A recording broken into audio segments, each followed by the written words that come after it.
Watch Hill is a community where the past doesn't seem so far away. Children ride the same carousel frequented by their great-grandparents.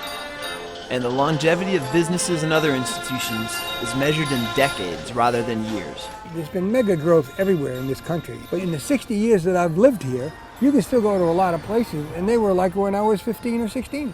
Certain stores and certain points of land, and I mean, look, this beach right here, it's unchanged. At the Ocean House Beach, Yes, I do. this sense of continuity is brought to life by Beach Services manager Sam Fusaro. Fusaro got his start at the Ocean House in 1966. This is a blast from the past. Yes, it is. When the seasonal resort was looking for a lifeguard. And there were two positions, and one was the lifeguard, and the other was the beach boy or the beach attendant who would take care of chairs and umbrellas. So I got the beach attendant's job. I was overqualified for that, but I did it. After 8 years, he had worked his way up to head lifeguard. And each year, they would ask if I was returning, and I would say, yes, absolutely, I'll be here in middle of June. I said, help you open up.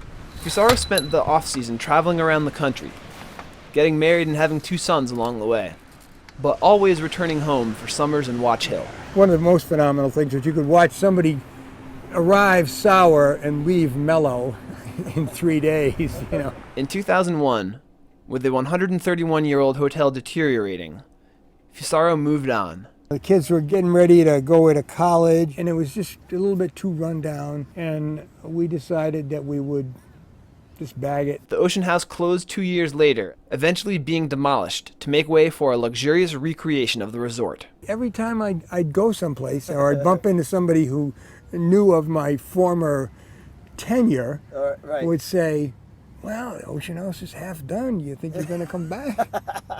I don't know.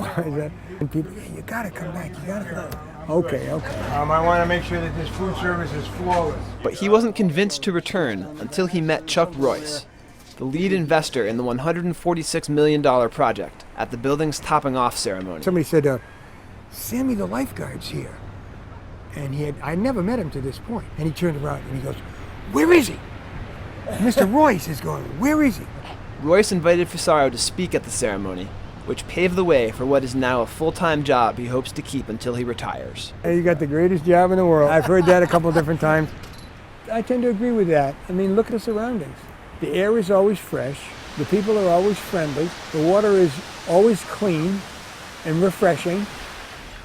Everybody's usually smiling when they get here. To add to the continuity, the place 136 years of history, and I've got 45 of it. I'm happy about that.